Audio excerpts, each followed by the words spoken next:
వేదిక పైనున్న పెద్దలు, ఈరోజు ఈ సంయుక్త కార్యక్రమం ఒకటి వైద్య శిబిరం, రెండు మన ఒంగోలు జాతి పశువుల యొక్క అభివృద్ధి కోసం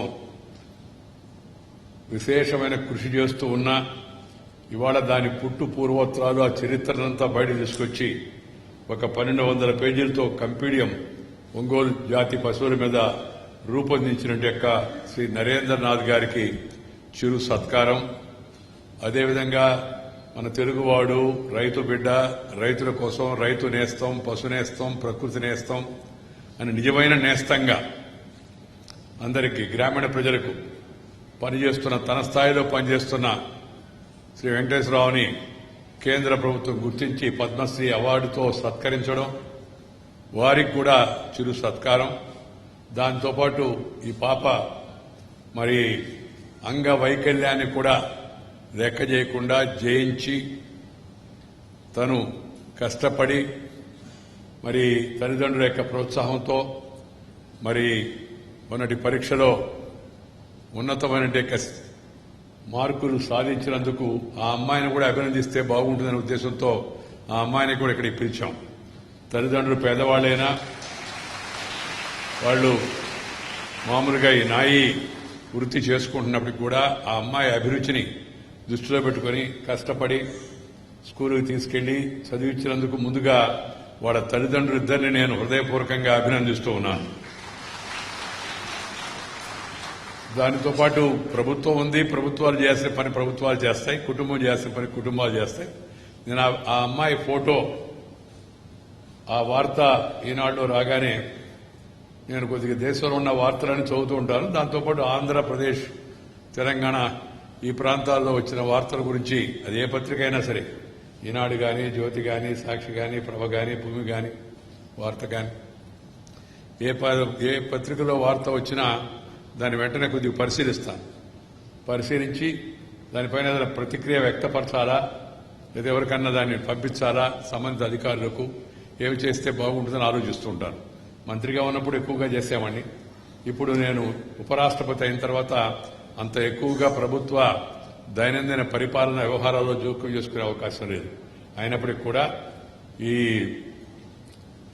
మంచి మార్కులు సంపాదించిన ఆ అమ్మాయి కాస్త ప్రోత్సహిస్తామనే ఉద్దేశంతో నేను నా జీతం నుంచి, అలాగే మా అబ్బాయి నడుపుతున్న ముప్పవర్ ఫౌండేషన్ నుంచి ఒక 50,000 రూపాయలు, 50,000 రూపాయలు అయిపోద్దని కాదు, మనం ఏదో చిరు సహాయం మనం అందిస్తే మిగతా సహాయాన్ని మరి ప్రభుత్వం, ఇతరులు కూడా ఉన్నారు, వాళ్ళు కూడా సహాయం అందిస్తారనే విశ్వాసంతో కాస్త మిగతా వాళ్ళకు కూడా ప్రోత్సాహం అనే ఉద్దేశంతో నేను అక్కడి నుంచే ఫోన్ చేసి మన నిర్వాహకులు చెప్పాను, కలెక్టర్తో మాట్లాడి అమ్మాయి అడ్రస్ కనుక్కొని ఈనాడు విలేకరుతో మాట్లాడి ఆ నుంచి అమ్మాయిని తీసుకొచ్చే ప్రయత్నం చేయండి. నేను వస్తున్నాను కాబట్టి, లేకపోతే నేరుగా పంపించేసేవాళ్ళం.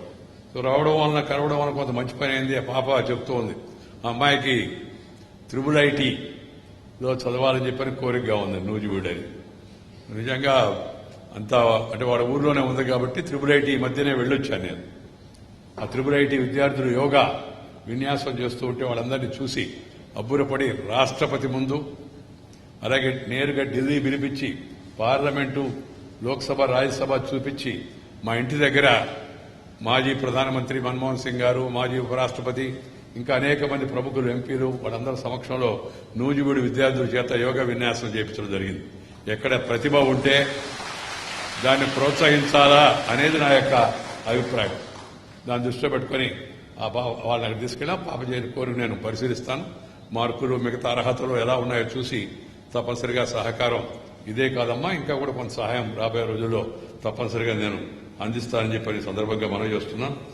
మనం ఇతరుల గురించి అందరం ఆలోచించాలి, ప్రతి ఒక్కరు. ఈ స్వర్ణ భారత ప్రయోగం కూడా అలాంటిదే, దాని గురించి నేను తర్వాత చెప్తాను. అలాగే ఈ బ్రెజిల్ ఏదైతే ఉందో, ఆ బ్రెజిల్ దేశంలో ఈ పశు సంతతి పట్ల, పశు సంపద పెంపకం పట్ల, పాడి పట్ల ఎక్కువగా శ్రద్ధ చూపిస్తూ ఉంటారు, పరిశోధన చేస్తూ ఉంటారు. మన ఒంగోలు జాతి పశువులను వాళ్ళు ఆ రోజుల్లో గుర్తించి అక్కడికి తీసుకెళ్లి వాళ్ళు దాన్ని ఇప్పుడు అభివృద్ధి చేసి విదేశాలకు కూడా ఎగుమతి చేసి ప్రపంచంలోనే ఒంగోలు జాతి ఎక్కడ బాగుందా అంటే ఒంగోలులో కాదు, మన ఆంధ్రప్రదేశ్లో కాదు, బ్రెజిల్లో ఇవాళ ప్రపంచ ప్రఖ్యాతి గాంచినట్టు బ్రెజిల్లో ఉంది. అక్కడ జరిగిన అంతర్జాతీయ సదస్సులో పాల్గొన్న మన ముళ్లపూడి నరేంద్ర గారికి ఈ మెరిట్ కింద ఈ అవార్డు మొన్న ఇచ్చారు. ఆయన బ్రెజిల్ వెళ్ళొచ్చాడు. మొన్న 10వ తారీఖు జరిగిన అంతర్జాతీయ సమావేశంలో బ్రెజిల్లో మన తెలుగువాడు, రైతు కుటుంబం నుంచి వచ్చినవాడు ముళ్లపూడి నరేంద్రనాథ్ గారు నాకు చిరకాల మిత్రుడు, కుటుంబ సభ్యుడిలాగా చిన్నప్పటి నుంచి చాలా రోజులు కలిసిమెలిసి తిరుగుతూ ఉండేవాడు. అలాంటి వ్యక్తి ఇలాంటి ప్రతిభను కనపరిచి ఆయన తీసుకున్న శ్రద్ధ నిజంగా దానికి గుర్తింపుగా ఈ యొక్క ఇది ఇచ్చారు ప్రజెంటేషన్. మనందరం ఒకసారి కరతాళ ధ్వనులతో వారిని హృదయపూర్వకంగా అభినందించాం. ఈ పుస్తకం రచనకు సహకరించినట్టు యొక్క శ్రీ మధుసూదన్ రావు గారిని, శ్రీ నారాయణరావు గారిని కూడా నేను మనందరి తరఫున హృదయపూర్వకంగా అభినందిస్తున్నాను. అలాగే ఈ పుస్తకాన్ని ఇంత చక్కగా ప్రింట్ చేసి ఇప్పుడు చూడండి నంది. దీంట్లో విచిత్రం ఏంటంటే ప్రత్యేకత, ఈ పుస్తకాన్ని చూస్తే చాలా స్మూత్ గా ఉంది, కానీ ఆ నంది పైన చేయబెడితే మామూలుగా నంది రాయి చక్రం ఎలా ఉందో అలా ప్రింటింగ్ లో కూడా రాయిదాగా వచ్చే విధంగా అద్భుతంగా ముద్రించారు ప్రగతి ప్రింటర్స్ వారు, శ్రీ నరేందర్ గారు. వారికి కూడా మనందరి తరఫున హృదయపూర్వకంగా నేను శ్రీ పర్చూరి నరేంద్ర వారిని కూడా హృదయపూర్వకంగా నేను అభినందిస్తున్నాను. దాంతోపాటు ఇవాళ ఇందాకే చెప్పినట్టుగా ఆయుష్ హాస్పిటల్, అదేవిధంగా మన యొక్క రెయిన్బో హాస్పిటల్ పెద్దలకు వైద్యం, అదేవిధంగా మన శంకర నేత్రాలయం నేత్ర ఆసుపత్రి, ఈ మూడు కలిసి ఇవాళ సంయుక్తంగా వైద్య శిబిరాన్ని ప్రతి నెలా స్వర్ణ భారత్ నిర్వహిస్తూ ఉంటుంది. కొందరు ప్రముఖులు పిలుస్తుంది. వాళ్ళ ద్వారా పేదలకు వాళ్ళకు అందుబాటులో లేని వైద్యాన్ని వాళ్ళకు అందుబాటులో తెచ్చి ఇక్కడ డాక్టర్ల చేత చూపించి పరీక్షలు కూడా ఉచితంగా చేయించి వాళ్ళకి రక్త పరీక్ష కానీ, నేత్ర పరీక్ష కానీ, దంత పరీక్ష కానీ, లేకపోతే ఇంకా ఇతరత్ర చేయాల్సిన కూడా చేసే పరీక్షలు చేసి వాళ్ళకి కావాల్సిన మందులు కూడా కొంతవరకు ఇచ్చి అందరికి మధ్యాహ్నం కూడా భోజనం పెట్టి మళ్ళా పంపించే పద్ధతి స్వర్ణ భారత్ గత 19 సంవత్సరాలుగా నెల్లూరులో చేస్తుంది. తర్వాత ఇక్కడ కూడా మొదలుపెట్టింది, తర్వాత హైదరాబాద్ లో కూడా మొదలుపెట్టింది. ఎందుకంటే ఆరోగ్యమే మహాభాగ్యమని మన పెద్దవాళ్ళు చెప్పారు. పేదలు ఇవాళ కొత్త కొత్త జబ్బులు వస్తూ ఉన్నాయి, వాళ్ళకి అందుబాటులో వైద్యం లేదు, ఎందుకంటే అంత ఖర్చు పెట్టుకోలేరు వాళ్ళు. అందుకని వాళ్ళకు కాస్త చేయూతనిచ్చుదామనే ఉద్దేశంతో ఈ స్వర్ణ భారత్ తలపెట్టినట్టు ఈ వైద్య శిబిరంలో పాల్గొంటున్న ఆయుష్, అలాగే రెయిన్బో, అలాగే మన శంకర నేత్రాలయం విజయవాడ, ఈ ముగ్గురికి కూడా నేను మన అందరి తరఫున డాక్టర్లందరూ వాళ్ళ పని వదిలేసుకొని వచ్చినందుకు హృదయపూర్వకంగా అభినందనలు తెలియజేస్తా ఉన్నాను. ఈ ఉచిత వైద్య శిబిరం ప్రారంభించడం చాలా సంతోషంగా ఉంది. ఎందుకంటే సేవా కార్యక్రమం ద్వారా లభించే సంతృప్తి ఎంతో గొప్పది. సేవ చేసే అవకాశాన్ని కల్పించే వేదికగా ఈ స్వర్ణ భారతం తయారు చేశాను నేను. ఈ సేవ నేను చేస్తుంది కాదు, డాక్టర్ శ్రీనివాస్ గారు చేస్తుంది కాదు, దీపమ్మ లేకపోతే ఇక్కడ ఉండేట ప్రభాకర్ రావు గారు లేకపోతే ప్రసాదు వీళ్ళు చేస్తున్నది కాదు. ఈ సేవ ఇవాళ చేస్తున్న సేవ ఈ 3 ఆసుపత్రికి సంబంధించిన డాక్టర్ది.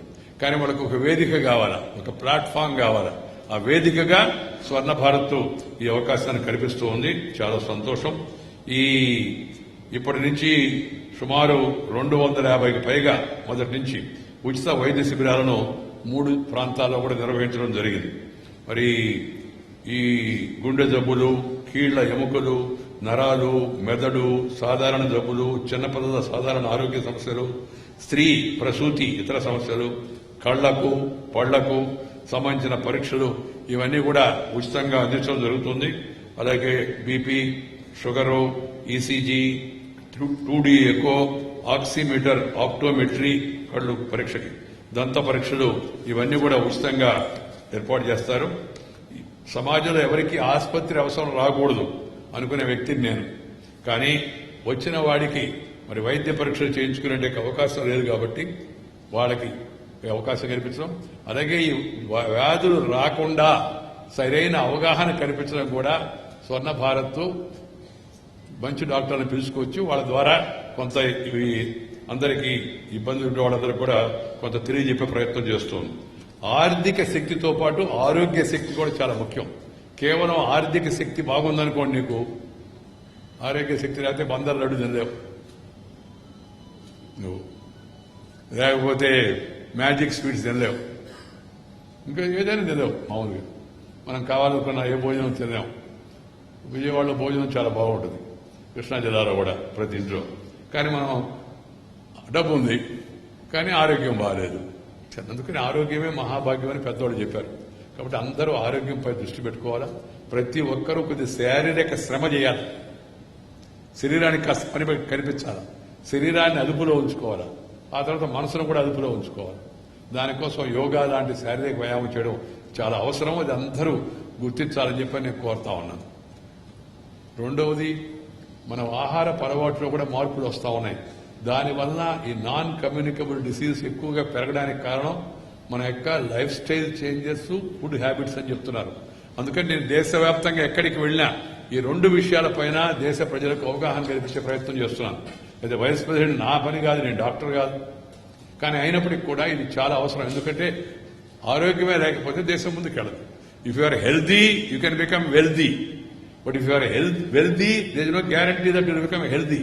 A healthy nation can become a wealthy nation, but a wealthy nation there is no guarantee that it will become a healthy nation. కాబట్టి ప్రతి ఒక్కరికి కూడా ఆరోగ్యం పట్ల చూడాలా. ప్రస్తుత జీవన శైలి, ఆహార అలవాట్లు, అనేక రకాల జబ్బులు వస్తున్నాయి. ఇన్స్టెంట్ ఫుడ్ తింటున్నాం. ఇన్స్టెంట్ ఫుడ్ అంటే కాన్స్టెంట్ డిసీజ్, అది గుర్తుపెట్టుకోవాలి అందరూ కూడా. ఈ జంక్ ఫుడ్లు, పిజ్జాలు, బర్గర్లు ఇవన్నీ మానేయాలి. స్టోర్డ్ ఫుడ్ ఇది నో గుడ్, అది అర్థం చేసుకోవాలి మనందరం కూడా. మన పెద్దలు అనేక వేల సంవత్సరాల పాటు అనుభవించి మనకు అందించారు. ఏ ఋతువులో ఏం కూర తినాలా, పంటను కూడా అట్టే పడతాయి. ఇప్పుడు విజయవాడ చిక్కుళ్ళు నీకు కావాలప్పుడు అంత పండవు, చాలా బాగుంటాయి. నేను తింటుంటాను మామూలుగా. ఇక్కడి నుంచి తెప్పించుకొని ఢిల్లీలో తింటాను, ఎందుకంటే మంచి ప్రోటీన్ బాగుంటుంది ఆ చిక్కుళ్ళలో. అన్ని సీజన్లో రావు. ఈ కాలీఫ్లవర్ వస్తుంది బాగా ఆ రోడ్డున, బందర్ రోడ్డు పోతుంటే, కానీ అన్ని సీజన్లో రాదు. మామిడికాయలు మనకు బ్రహ్మాండమైన నూజివీడి మామిడికాయలు, బంగినపల్లి అన్ని సీజన్లో రాదు. సీజన్ను బట్టి, రీజన్ను బట్టి, వాతావరణాన్ని బట్టి ఎప్పుడు ఏ భోజనం తింటే మంచిదని పెద్దవాళ్లు అనుభవంతో రంగరించి తమ అనుభవాలను మేళవించి మనకు అందించారు. అందుకని దాన్ని కాపాడుకోవాలని చెప్పి నేను అందరినీ కోరుతా ఉన్నా. మనం మళ్ళా తిరిగి ప్రాచీనమైన మన సనాతన జీవన శైలి మీద ప్రతి ఒక్కరూ దృష్టి పెట్టాలా. ఆరోగ్యవంతమైన దేశం శక్తివంతమైన దేశంగా తయారవుతుంది. దీన్ని అందరూ దృష్టిలో పెట్టుకోవాలని చెప్పి నేను కోరుతా ఉన్నాను. ఒకటి. రెండోది, ఈ ఆరోగ్యం గురించి ఒక మాట చెప్పాలి. అన్ని రకాల రుచులు అనగా తీపి, చేదు, కారం, వగరు, పులుపు, ఉప్పు ప్రతిరోజు తీసుకోవడం అలవాటు చేసుకోవాలి తగిన మోతాదులో. ఎప్పుడు ఒకే రుచి చేసుకోవడం అదొక బలహీనం అవుతుంది. ఆహారం అతిగా తీసుకోవడం వలన శరీరం అందు అజీర్ణం వస్తుంది. అందుకు ఆ రోగాలన్నీ శరీరంలో వస్తాయి. అతిగా తినకూడదు. ప్రతి ఒక్కటి కూడా గుర్తుపెట్టుకోవాలి. ఏది కూడా అతిగా చేయకూడదు, అతిగా కూడా మాట్లాడకూడదు. పెద్దలు చెప్పారు ఒక మాట, వినయం లేని విద్య, ఆకలి లేని భోజనం. కొంతమందికి ఆకలి లేకపోయినా ఆకలి లేదంటూ ఉంటారు, ఆయన లాగిచ్చేస్తూ ఉంటారు. లోడ్ చేయాలా, లోపలికి వేయాలా, అది లోపలికి పోయినా కరగదు, అరగదు, మళ్ళా బయట వస్తుంది. అందుకని ఆకలి అయ్యేట్టుగా పని చేయాలా, ఆకలి అయ్యే భోజనం చేయాలి. ఆకలి లేని భోజనం, పరోపకారం లేని జీవితం వ్యర్థం. ఇందాక చెప్పాను, నేను చెప్తాను నాకు తర్వాత. పరోపకారం లేని జీవితం వ్యర్థము. ఈ రోజు స్వర్ణ భారత్ నిర్వహించే కార్యక్రమానికి అర్థం కూడా అదే. పరోపకారానికి మిత్రులకు కూడా ప్రేరణ కల్పించడం, దాంట్లో ఉండే ఆనందం చెప్పనలివి కానిది. కొద్ది చిన్నదే చేయొచ్చు, పరోపకారం చేయొచ్చు. చిన్నదే, ఎవరు నడవలేకపోతే నడిపించవచ్చు, చేతులు, అది కూడా పరోపకారం.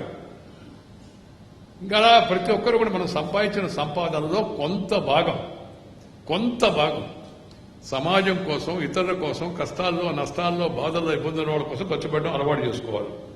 అందుకని వినయం లేని విద్య, ఆకలి లేని భోజనం, పరోపకారం లేని జీవితం వ్యర్థం అనే విషయాన్ని మనం గుర్తుపెట్టుకోవాలి. దాంతోపాటు ఇంకొక విషయం కూడా గమనించాలి. శరీరాన్ని అదుపు పెట్టుకోవడంతో పాటు మనసును కూడా అదుపులో పెట్టుకోవాలి. ఈ మధ్య రాజకీయాల్లో వస్తున్న మార్పులు చూస్తుంటే రెండు మాటలు చెప్పాల్సి వస్తుంది.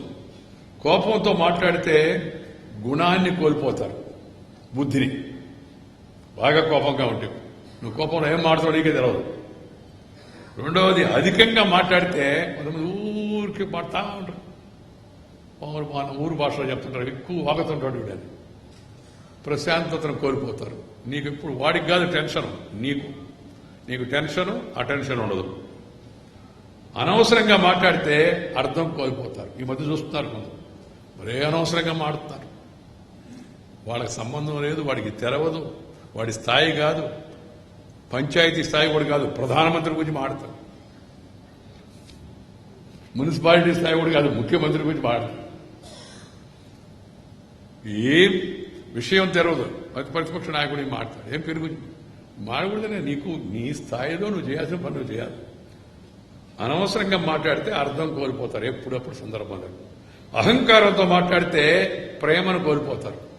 అహంకారంగా మాడుతూ ఉంటే ప్రేమ ఎవరు నీపై ప్రేమ చూపించడు. ఆప్యాయతగా మాడితే ప్రేమ కురిపిస్తారు అవతల వాళ్ళు కూడా. అబద్దాలు మాట్లాడితే పేరును కోల్పోతారు. కొంతమంది చూడండి ఈ మధ్య ఏం మాడుతూ ఉన్నారు, నిన్నేం చెప్పారు, నేడేం చెప్పారు, అది వాళ్ళకి గుర్తుండదు. కానీ జనానికి గుర్తుండదు. చూస్తున్నాగా అనుకుంటారు ఈయన మొన్న ఈ మధ్య టీవీలో చూస్తున్నారు మీరు. కొంతమంది నాయకులు అది ఇది మాడుతుంటే టీవీలో వెంటనే వీటిలో వాట్సాప్లో వెంటనే ఈయన మొన్నేం మాట్లాడాడు అని పెడతా ఉన్నారు. అది ఇది రెండు కలిపి పక్క పక్కనే పేరు బాలు. అందుకని కాస్త అదుపులో ఉంది. ఆలోచించి మాట్లాడితే ప్రత్యేకతను సాధించు. ఈయన మాట్లాడంటే ఆలోచన చెప్పి మాట్లాడతాడు, ఆలోచించి మాట్లాడతాడు అని. ఇప్పుడు గరికపాటి నరసింహరావు ప్రవచనం చెప్తాడు అనుకోండి, కొంత విశ్వాసంగా అందరూ చూస్తారు. ఓ గరికపాటి వారు చెప్పారంటే ఈయన ఆలోచించి చెప్తాడు మామూలుగా. ఇంకా చాలా మంది అలా చెప్పేవాళ్ళు. సో అందుకని ప్రతి ఒక్కరం కూడా ఆలోచించి మాట్లాడే అంటే అలవాటు ప్రతి ఒక్కరూ చేసుకోవాల్సిన అవసరం ఎంతో ఉంది. నేను ఒక విషయం మీకు అందరికీ చెప్పదలుచుకున్నా. నేను రాజకీయాల్లో లేను ఇప్పుడు. కొంతమంది చెప్తారు సరైన టైంలో మంచిగా బయటకు వచ్చేసారు సార్ మీరు, లేకపోతే మన జరిగిన ఈ మధ్య కాలంలో రాజకీయాల్లో జరుగుతున్నట్టే విషయాలు, పరిణామాలు, సంఘటనలు అవి చూస్తూ ఉంటే మీరు సరైన సమయంలో బయటకు వచ్చారు అని ఒక అతను పదం వాడాడు. నేను ఆ పదం వాడడం నాకు ఇష్టం, ఆ టైంకి బయటకు వచ్చారని చెప్పి. మన రాజకీయ ప్రజాజీవన వ్యవస్థలో క్రమేపీ అవగాహన రాహిత్యం, అనుభవ రాహిత్యం, సిద్ధాంత రాహిత్యం, సంస్కార రాహిత్యం, క్రమశిక్షణ రాహిత్యం, విలువల రాహిత్యం ఇవన్నీ పెరుగుతూ ఉన్నాయి. ఇది మన భవిష్యత్తుకు ఏమాత్రం మంచిది కాదు. సరిదిద్దే ప్రయత్నం ప్రారంభం కావాలా, వాళ్ళు సరిదిద్దుకోవాలా, సరిదిద్దుకోకపోతే జనం సరిదిద్దాలా, వాళ్ళు నిలదీసి అడగాలి. నువ్వేం చెప్తున్నావు, నువ్వేం మాట్లాడుతున్నావు, నీకు తెలుసా, నీ స్థాయి ఏంది, నీ అనుభవం ఏంది, నువ్వు చెప్పే పద్ధతి ఏంది, నీకు సిద్ధాంతం ఉందా. రాద్ధాంతం ఎక్కువైపోయింది, సిద్ధాంతం తక్కువైపోయింది. ఆదర్శవాదం తగ్గిపోయింది, అవకాశవాదం పెరిగిపోయింది. అందువలన వీటిని సరిదిద్దే ప్రయత్నం జరగాలని ఈ కార్యక్రమం సందర్భంగా నేను అందరికీ నా వైపు నుంచి సలహాగా నేను అందరికీ చెప్తూ ఉన్నాను. ఈరోజు మిత్రులారా, ఈ ఒంగోలు కంపీడియం పుస్తకాన్ని ఆవిష్కరించడం ఎంతో ఆనందంగా ఉంది. ఒంగోలు జాతి గిద్దల గురించి సంపూర్ణంగా వివరించిన ఈ పుస్తకాన్ని 15 ఏళ్లు శ్రమపడి 1200 పేజీల్లో సంకలనం చేసిన రచయిత శ్రీ మధుసూదన్ రావు గారికి, దీన్ని ప్రోత్సహించి చేపట్టిన శ్రీ మొడపూడి నరేంద్రనాథ్ గారికి, చక్కగా ముద్రణ చేసిన ప్రగతి ప్రింటర్స్ నరేంద్ర గారికి, వీళ్ళందరినీ హృదయపూర్వకంగా నేను అభినందిస్తున్నాను అందరి తరఫున. అంతకంటే ముందు ఒంగోలు జాతి పశువుల అభివృద్ధికి కృషి చేస్తున్న ముళ్లపూడి నరేంద్రనాథ్ గారిని మనందరూ అభినందించాలా. ఈ రంగంలో వారి కృషిని గుర్తించి బ్రెజిల్ క్యాటిల్ బ్రీడ్ అసోసియేషన్ అంతర్జాతీయ అవార్డునిచ్చి సత్కరించిన శుభ సందర్భంగా కూడా ఈ కార్యక్రమం తోడు కావడం ముదావహం. ఇందాక నేను చూపించాను కదా, ఇది దాదాపు 300 ఫోటోలతో 13 పుస్తకాల్లో నుంచి 80 పరిశోధన అంశాల నుంచి చేకూర్చిన ఒంగోలు కంపీడియం పుస్తకం దాదాపు 130 సంవత్సరాల నాటి నేటి వరకు ఒంగోలు గిత్తల చరిత్రను మన ముందు ఆవిష్కరించింది. చరిత్ర తెలుసుకోవడం చాలా మంచిది. చరిత్ర మర్చిపోయిన వాడు చరిత్రలో వాడికి స్థానం ఉండదు. మన చరిత్ర గుర్తుపెట్టుకోవాలి. ఒంగోలు జాతి నా చిన్నప్పటి నుంచి కూడా అభిమానం ఉండేది. ఎందుకంటే ఒంగోలు ఒకప్పుడు నెల్లూరులో ఉండేది. ఈ ఒంగోలు, నెల్లూరు ఇవన్నీ కలిసి ఉండే గుంటూరు అంతా కూడా. ఈ ఒంగోలు జాతి ఎన్ని ఉపజాతులుగా విస్తరించి ఏ ఏ దేశాల ఆర్థిక వ్యవస్థకు అండగా నిలిచింది, వీటి విషయంలో జరిగిన పరిశోధనలు ఏమిటి, కొత్తగా సృష్టించిన జాతులు ఏమిటి, ఇలా ఎన్నో విషయాలు ఈ పుస్తకంలో పొందుపరిచి దీన్ని సమగ్ర విజ్ఞాన సర్వస్వం ఎన్సైక్లోపీడియా ఆన్ ఒంగోలు బ్రీడ్ అన్నట్టుగా తయారు చేయడం చాలా అభినందనీయమని మనం చేస్తున్నాను. భారతీయ సంస్కృతిలో పశువులకు ఎనలేని ప్రాధాన్యత ఇచ్చింది. పశువులంటే మన ఆర్థిక వ్యవస్థలో ఒక భాగం. అందుకే పెద్దలు చెప్పారు, పశు సంపద ఉంటే దేశ సంపద పెరుగుతుంది. పశు సంపద, cattle wealth is nations wealth అని చెప్పారు పెద్దవాడు. దాన్ని మనం గుర్తుపెట్టుకోవాల్సిన అవసరం ఉంది. మన పెద్దలు పశువులను, పశుపక్షాదులను కూడా గౌరవించే జాతి మనది. చీమకు చక్కెర పెట్టి, చీమ కుట్టది అయినా చక్కెర పెడతారు కొందరు. పాము పాలు పోసి పాము కాటేస్తుంది. ఆయన నాగర చవితి రోజు మన ఆడపడుచులు అందరూ వెళ్లి పాలు పోస్తారు. పశువులకు బొట్టు పెట్టి, కనక పండుగ వచ్చినట్టు పశువులన్నీ అలంకరించి వాటికి మంచి బొట్టు పెట్టి, మంచి బెల్ట్లు కట్టి, వాటికి ఇంకా మంచి మంచి మువ్వలు కట్టి చేస్తాం. ఎందుకంటే పశువులు పట్ట కూడా ఆదరణ పెరగడానికి. ఆ తర్వాత చెట్టుకు దండం పెట్టి, చెట్టుకు కూడా దండం పెడతాం. మన దేశంలో అది పెద్ద గొప్ప విషయం. చెట్టునంతా పోదారమ్మా, అమ్మ, అయ్యమ్మ అని చెట్టును కూడా దండం పెడతాం. అలాంటి జాతి మనం. అలాంటి జాతిలో పుట్టిన మనము పశువులను సంరక్షించుకోవాలి. అప్పుడే మన సంరక్షణ కూడా బాగుంటుంది. మరీ ముఖ్యంగా ఒంగోలు జాతి పశువుల ప్రాధాన్యత ఎనలేనిది. ఆంధ్రప్రదేశ్లోని ఒంగోలు ప్రాంతంలో పుట్టి ఖండాంతరాలకు విస్తరించిన ఒంగోలు జాతి ఖ్యాతి ఎనలేనిది. ఈ సంతతి ప్రధానంగా ప్రకాశం, నెల్లూరు, గుంటూరు, కృష్ణా, కర్నూలు, ఖమ్మం జిల్లాల్లో విస్తరించి ఉంది. This Ongole breed is not only confined to Ongole, it is also spread to Guntur, Krishna, Kurnool, Khammam, and also went out of our continent and subcontinents, and also now it has become popular in the international arena, particularly Brazil is really encouraging Ongole breed. It really should give inspiration to us, and it's a challenge for us. We are not able to promote our own breeds, and then they are promoting our breed. And they are owning it. After some time that name will go Ongole breed and it will become a Brazil breed. కాబట్టి ప్రతి ఒక్కరు కూడా మన జాతి పశువులను, మన పక్షులను, మన మేలు రకం జాతులను సంరక్షించుకోవాల్సిన అవసరం ఎంతో ఉంది. ఈ బ్రెజిల్ తదితర దేశాల్లో ఒంగోలు ఎద్దును నెల్లూరు జాతిగా వ్యవహరిస్తారు. వాళ్ళు తొలిసారిగా 1863లో ఈ జాతి ఎద్దు బ్రెజిల్కు పయనమైనప్పుడు ఒంగోలు తాలూకా మద్రాసు ప్రెసిడెన్సీలోని నెల్లూరు జిల్లాలో భాగంగా ఉండేది. అందుకే బ్రెజిలియన్లు దీని నేటికి నెల్లూరు జాతి ఎద్దుగా పిలుస్తూ ఉంటారు మామూలుగా. ముఖ్యంగా ఆంధ్రప్రదేశ్ నుంచి వెళ్లిన ఒంగోలు జాతి గిత్తలు బ్రెజిల్, జబు, మూపురంలో ఉన్న జాతి అని అర్థం. మూపురం ఆ మంచి పొగరుగా ఉండే గిత్తను ఎద్దును చూస్తే ఎంత సంతోషం. ఆవు దూడలు, కోడెలు అవి చూస్తే ఎంత సంతోషం, ఎంత పౌరుషం, ఒక రకమైన ఉట్టిపడే రాజస్వం వాటిలో. అలాంటి ప్రత్యేకమైన జాతి అది. అలాంటి వాటిని మనం కాపాడుకోవాల్సిన అవసరం ఉంది. ఈ కాలక్రమంలో ఒంగోలు గిత్త అమెరికాకు, అక్కడి నుంచి ఆస్ట్రేలియా తదితర దేశాలకు కూడా ఎగుమతైంది. బ్రిటిషర్ల హయాంలో భారత గ్రామీణ జనాభాలో సుమారు 7 కోట్ల కుటుంబాలు పశుపోషణ ఆధారంగా జీవించాయి. ఒంగోలు గిత్త శక్తి సామర్థ్యాలకు బ్రిటిష్ పాలకులు అప్పుడే గుర్తించారు. ఒంగోలు జాతి సామర్థ్యాల గురించి విన్న తర్వాత రియో డియో జనరేకు చెందిన పశుగణాభివృద్ధి నిపుణుడు ఒకడు జర్మనీ నుంచి మరికొన్ని పశువులను దిగుమతి చేసుకున్నాడు. మొదట్లో ఇవి రియో డి జనీరియో బహియా ప్రాంతాలకు మాత్రమే పరిమితమైనప్పటికీ ఆ తర్వాత బ్రెజిల్ అంతా విస్తరించాయి. భారత్ నుంచి 1960లో 20 పశువులు, 1962లో 84 పశువులను బ్రెజిల్ దిగుమతి చేసుకున్నట్టుగా అధికార సమాచారం ఉంది మన దగ్గర. బ్రెజిలియన్లు వాటికి వేరువేరు పేర్లు పెట్టుకున్నారు. నెల్లూరు జాతి ఎద్దులను బ్రెజిల్ తర్వాత కాలంలో ఎన్నో దేశాలకు ఎగుమతి చేసింది. వీటిని దిగుమతి చేసుకునే ప్రధాన దేశాలు America, Australia, Argentina. Now the Ongole breed is being imported by America, Australia, Argentina and Central America and many other countries. They are all importing it and they are all encouraging it. And also ఆ జాతి పునరుత్పత్తిలో అనేక ఐరోపా దేశాల జాతులతో breeding లోను కొత్త జాతుల సృష్టికి అవి దోహదపడ్డాయి. New breeds by cross breeding. This is also happening world wide. కేవలం ఒక 100 పశువులను తీసుకెళ్లిన బ్రెజిల్ లక్షల సంఖ్యలో స్వచ్ఛమైన హైబ్రిడ్ ఒంగోలు జాతి పశువులను పునరుత్పత్తి చేసి భారీ వ్యాపారం చేసుకుంటుంది. From here 100 animals they have taken. Now they have made it to lakhs and that has become a big wealth.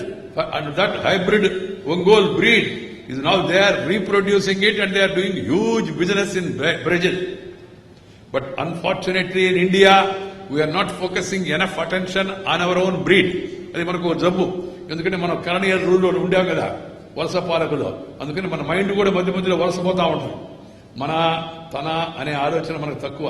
మనది గొప్ప అనే విషయాన్ని మనం మన భాష, మన వేషం, మన యాస, మన ఘోష, మన ఆట, మన పాట, మన మాట, మన బాట, మన పశువు, మన ఆహారం, ఇవన్నీ స్లోగా ఇవి తక్కువని, అది ఫారిన్ ముద్ర దానికి వేస్తే చాలా గొప్పదని. ఇప్పుడు కూడా చూడండి, మన ఒంగోలు జాతి మనవాడు ఇప్పుడు చాలా మంది చదువుతారు ఇంకా, ఎందుకంటే బ్రెజిల్లో ఉంది కాబట్టి. నా చిన్నప్పుడు గుర్తొస్తుంది నాకు.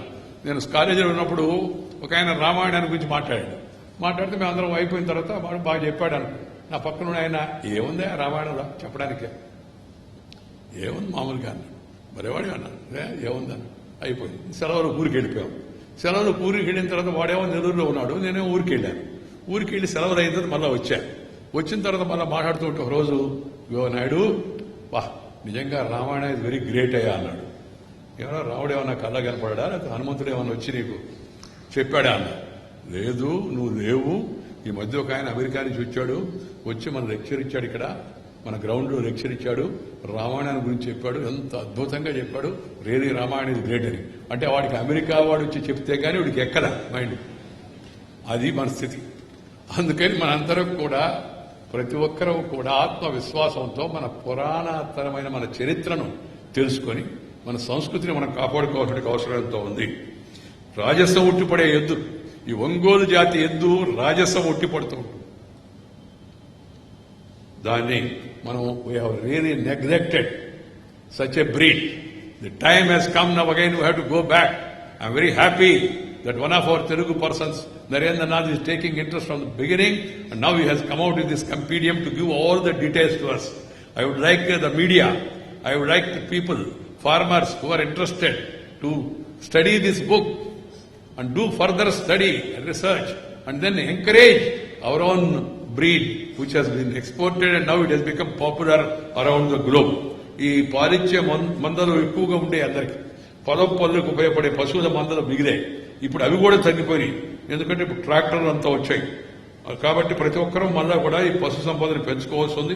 During the visit of prime minister Narendra Modi to Brazil, the Indian government and Brazil government they have signed a memorandum of understanding for bilateral trade, and also with regard to need for importing cattle, exporting cattle, to encourage our local breeds.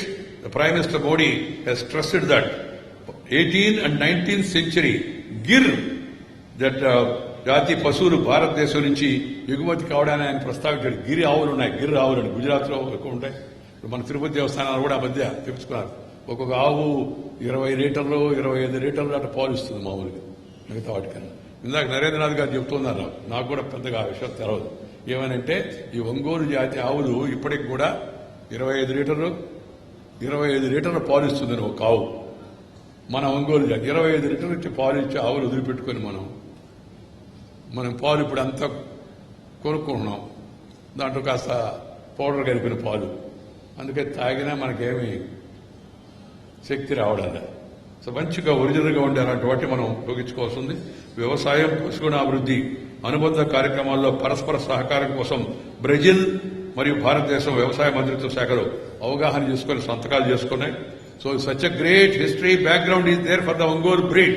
That is the need of the work. Protect the Ongole breed, encourage the Ongole breed, propagate the Ongole breed, promote the Ongole breed.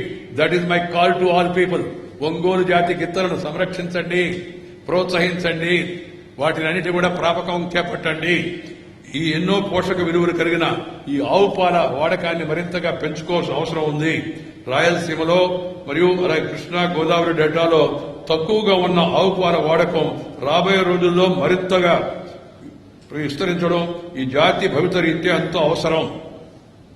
తక్కువ మేత తిని ఎక్కువ పాలిచ్చే ఆవులు పెంపపై ఆసక్తి పెరగాలి. పైగా కొవ్వు శాతం తక్కువగా ఉండే ఆవు పాల వాడకం దిశగా ప్రజల అలవాట్లో మార్పు రావాలి. ఫ్యాట్ తక్కువ దాంట్లో, అందువల్ల that will be good for our health also. వ్యాధులను తట్టుకునే శక్తి ఆవు పాలలో అధికంగా ఉంది. ఆవు పాల వాడకం వల్ల మనుషుల్లో రోగ నిరోధక శక్తి పెరుగుతుందని పరిశోధనలు చెబుతున్నారు. గో ఆధారిత ఉత్పత్తులు వాడడం మానవాడికి ఎంతో ఆరోగ్యం. అందుకనే కౌని మనం ఒక గోమాత, భూమాత అని మన పెద్దలు మన మాత తర్వాత భూమాత, గోమాత అని అంటుంటాం. మనం అంత ప్రాధాన్యత ఇవ్వడం. చాలా మంది అక్కడక్కడ వివాదాలు వస్తూ ఉంటాయి. ఆవుల పట్ల దాని పట్ల అంత శ్రద్ధ అయిందని. ఎందుకంటే ఇది మనం పోషిస్తుంది, ఆర్థికంగా కూడా మనం బలపరుస్తుంది. గోవుల పేడ నిల్వ చేసిన ప్రాంతాల్లో వానపాములు ఎక్కువగా 11 అడుగుల వరకు నేలను గులపరుస్తాయి. ఆవుల సంఖ్య పెరిగి నేలను గులపరచాల్సిన పరిస్థితుల్లో అవి క్షీణిస్తుండడం వలన నేల గిరసబారిపోతా ఉంది. నేలకు సేంద్రియ పదార్థాన్ని బాగా అందించే ఈ చర్యలు నిర్వీర్యం కావడంతో భూములు కూడా నిస్సారం అవుతున్నాయి. ఈ విషయాలు రైతులు బాగా అర్థం చేసుకోవాలా, సైంటిస్టులు చెప్పాలా, కేవీకే వాళ్లు, విశ్వవిద్యాలయాలు రైతులకు బాగా అవగాహన కల్పించాలా. అడవులు, ప్రభుత్వ ఫారాలు, సేద్యానికి అనువుకాని భూముల్లో బంజరు, కాలువలు, చెరువు గట్లు ఒక్క మాట చెప్పాలంటే నిరుపయోగంగా ఉన్న ప్రతి ఒక్క అంగుళం భూమిని వాడుకొని పశువుల కోసం అత్యధిక పాల దిగుబడికి దోహదపడే పశుగ్రాసాన్ని సాగు చేయాలి. అందుకు తగ్గ గడ్డి జాతులను గుర్తించి పశుగ్రాసం కొరత లేకుండా చూడాలి.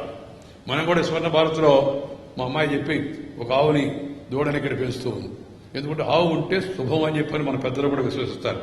అలాగే మనకి ఆర్థికంగా కూడా లాభం అవుతుంది. తక్కువ రోజుల్లో మేతనిచ్చే రకాలపై పరిశోధనలు వేగవంతం చేయాలా. ప్రభుత్వం, పశుసంవర్ధక శాఖ, వ్యవసాయ శాఖ, ఉద్యాన, అటవీ, వన శాఖల మధ్య సమన్వయం ఉండాలి. పశు పోషణను ఒక వృత్తిగా స్వీకరించేలా, అది సేద్యానికి ఆదరవు ఇచ్చేలా ఉంటుందనే భావన రైతులు బలపడాలి.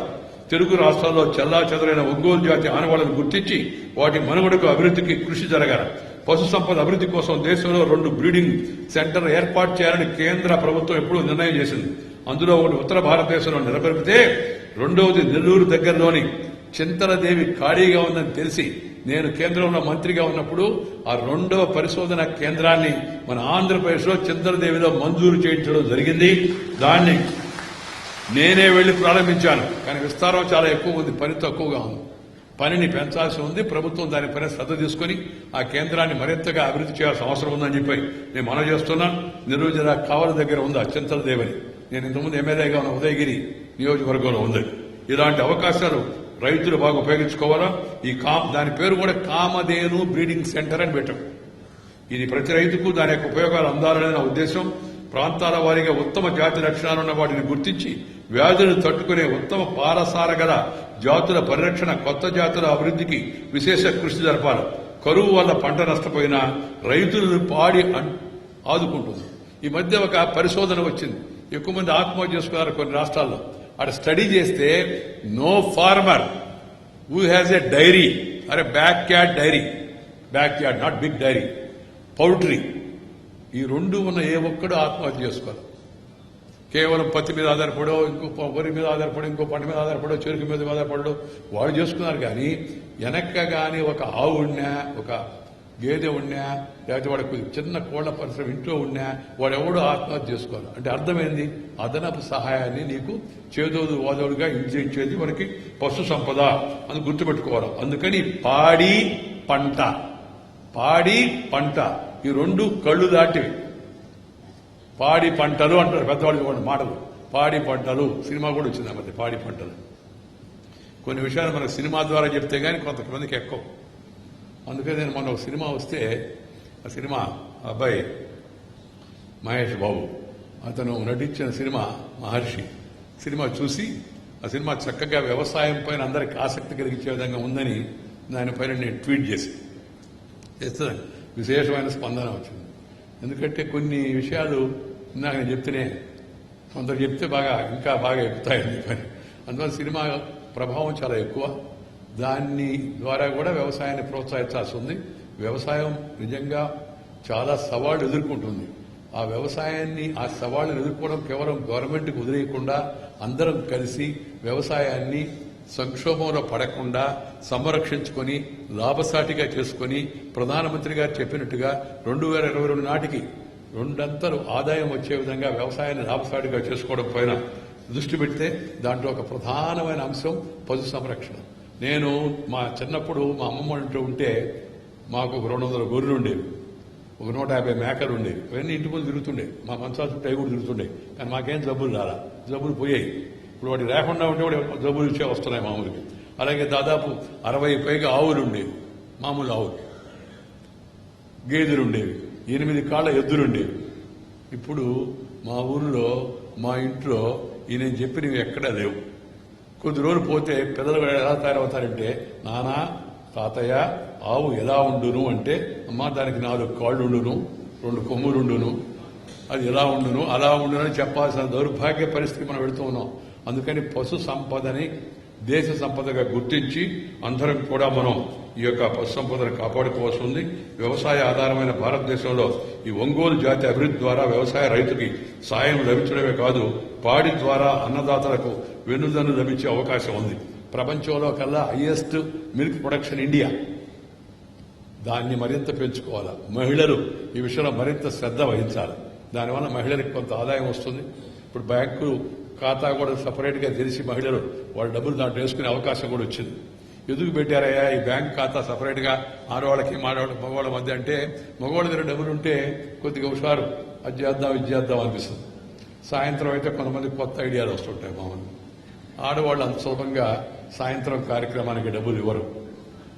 అందుకని మహిళలకి బ్యాంక్ ఖాతాలు సపరేట్ గా ఇవ్వడం, వాళ్ళ దాంట్లో వేయడం అవి కూడా జరుగుతున్నాయి. ఎందుకంటే మహిళలు కూడా సమాజంలో భాగం కాబట్టి మహిళలు ముఖ్యంగా పాడి పరిశ్రమ పట్ల మరింత శ్రద్ధ వహించాలని చెప్పి సందర్భంగా మనవి చేస్తూ, ఇలాంటి చక్కని కార్యక్రమాన్ని ఏర్పాటు చేసిన అందరూ మిత్రులందరికీ, స్వర్ణభారత్ ట్రస్ట్కి, డాక్టర్ శ్రీనివాస్ గారికి, దీపా వెంకట్కి, ఇక్కడ స్థానిక ట్రస్టీలందరికీ నేను హృదయపూర్వక అభినందనలు చేస్తున్నా.